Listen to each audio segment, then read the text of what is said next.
Assalamualaikum warahmatullahi wabarakatuh. Saya Mutia Indra Juliani, mahasiswa Program Studi Perpustakaan dan Ilmu Informasi di Universitas Negeri Padang.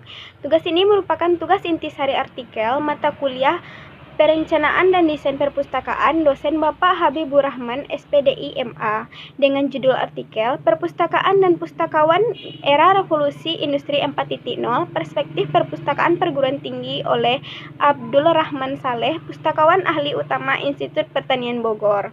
Langsung saja, secara sederhana, revolusi industri merupakan perubahan besar dan radikal terhadap cara manusia memproduksi barang. Perubahan besar ini sudah tercatat beberapa kali. Yang pertama ada revolusi industri 1.0. Pertama dimulai di Inggris dengan penggunaan mesin uap pada alat tenun mekanis pertama dan kemudian menyebar ke seluruh Eropa Barat, Amerika Utara, Jepang, dan menyebar ke seluruh dunia. Revolusi industri ini telah mengubah proses produksi seperti yang semula semua pekerjaan dilakukan dengan menggunakan tenaga manusia dan hewan.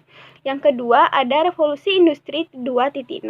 Terjadi di awal abad ke-20 juga telah meningkatkan efisiensi proses produksi lebih baik lagi. Saat itu, produksi memang sudah menggunakan mesin, namun produksi di pabrik masih jauh dari proses produksi di pabrik modern. Yang ketiga, revolusi industri 3.0. Pada masa revolusi 1.0 dan 2.0, unsur manusia masih berperan penting dalam suatu proses produksi. Maka, pada revolusi industri 3.0, tenaga manusia tersebut banyak digantikan oleh mesin. Mesin yang berpikir secara otomatis yang dikenal dengan komputer dan robot. Pada era ini, juga terjadi perkembangan perangkat lunak yang mendukung perangkat keras elektronik. Pada satu sisi, perkembangan teknologi digital ini mempermudah pekerjaan manusia karena hanya dalam hitungan jam banyak produk yang dapat dihasilkan. Namun di sisi lain, banyak pekerjaan yang tadinya tersedia bagi manusia menjadi hilang.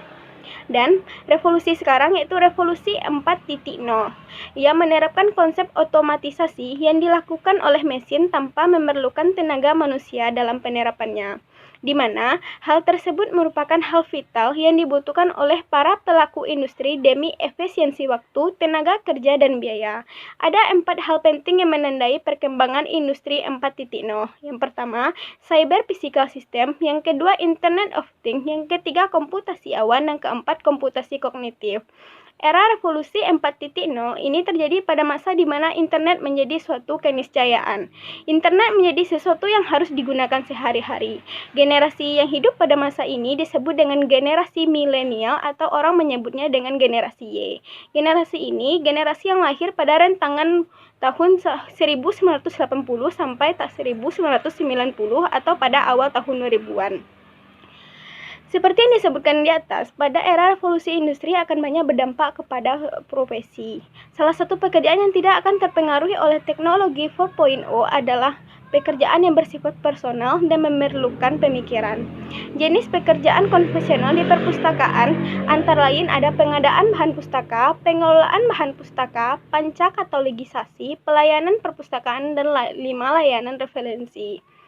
Layanan referensi ini bersifat personal yang bisa dikembangkan seperti bimbingan penulisan informasi, bimbingan dalam penyusunan pertanyaan dan mengevaluasi informasi, bimbingan dalam menciptakan informasi, bimbingan dalam memahami informasi, bimbingan menulis daftar pustaka atau referensi, bimbingan cara mengkomunikasikan informasi, dan konsultasi informasi. Agar layanan yang dapat sesuai dengan tuntutan pemakaian perpustakaan pada masa era industri 4.0 dapat disediakan dengan baik oleh perpustakaan, maka pustakawan harus memiliki kemampuan lain seperti kemampuan dan penguasaan terhadap teknologi informasi dan komunikasi, kemampuan melakukan penelitian dan pengkajian, kemampuan berkomunikasi secara prima, kemampuan mengajar, kemampuan menulis, kemampuan mengemas informasi, kemampuan menyusun rencana strategis, kemampuan mengelola informasi, dan kemampuan melakukan telaah sistem kepustakawan. Demikian penyampaian intisari artikel yang dapat saya sampaikan. Salah dan kurang saya mohon maaf. Assalamualaikum warahmatullahi wabarakatuh.